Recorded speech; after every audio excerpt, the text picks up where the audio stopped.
We opened the door to hackers to find ways of signing it in a different way as expected.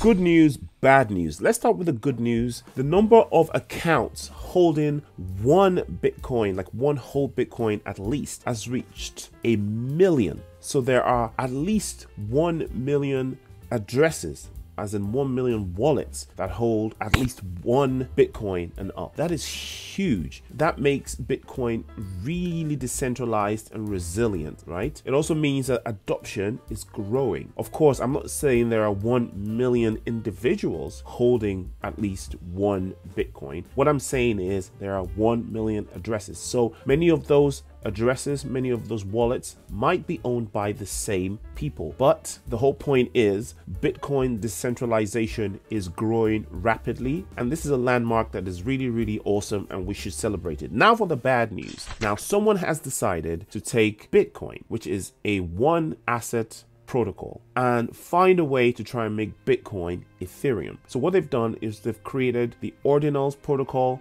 and they've created what is called the BRC-20 token. So what this basically tries to do is turn Bitcoin to Ethereum. It's quite technical, but the general lowdown is somebody has gone and taken satoshis and found a way to inscribe into satoshis a kind of signature before transacting that satoshi on the Bitcoin blockchain. So when they transact it, it turns the satoshi into a non-fungible satoshi, which then opens the door to having non-fungible tokens on Bitcoin. So NFTs. Naturally, we immediately saw a whole bunch of NFTs starting to be minted, a whole bunch of BRC-20 tokens starting to be created on the Bitcoin blockchain. But the problem with the Bitcoin blockchain is that it's very slow and very unscalable, which is part of the beauty of it, because Bitcoin, again, is a slow moving engine. Bitcoin, compared to pretty much any other blockchain, is the slowest, largest, most decentralized, difficult to change blockchain, right? And part of its beauty and part of its security comes from its simplicity and its unitary focus. And when we start to mess with it by inscribing things into satoshis and diversifying it and trying to make it do things that it wasn't really designed to do, we might introduce a whole bunch of problems. We now open the door to like the likes of Gary Gensler to come after, talking about securities and what have you. We open the door to hackers to find ways of signing it in a different way as expected, all sorts of garbage. And another thing that we experience, of course, is congestion. Because of all of these weird BRC tokens that are springing up all over the place, it slowed down the network and caused a whole bunch of congestion. Even the fee versus mining reward ratio was affected. I absolutely hate this. I'm not gonna lie. I'm sure a lot of people have made money, especially now that we have BRC-20 versions of Pepe coin, the meme coin. A lot of people have jumped in, but you know, when we start to mess with code that is supposed to be perfect, it might start to create weaknesses for Bitcoin, especially when there's no actual problem that this solves, nothing new that this brings to the market. It's what I call feature creep. It's the Facebookification of everything. It's when Instagram becomes Facebook. You have a photos app that's supposed to take photos, the videos app that's supposed to take videos, the telephone app that's supposed to help you make calls. Then the telephone app becomes a video app, and the video app becomes a picture app, and the picture and the video app become phone apps. And at the end of the day, all three of them are doing the same thing. Jack of all trades, master of none. I'll see you in the next video.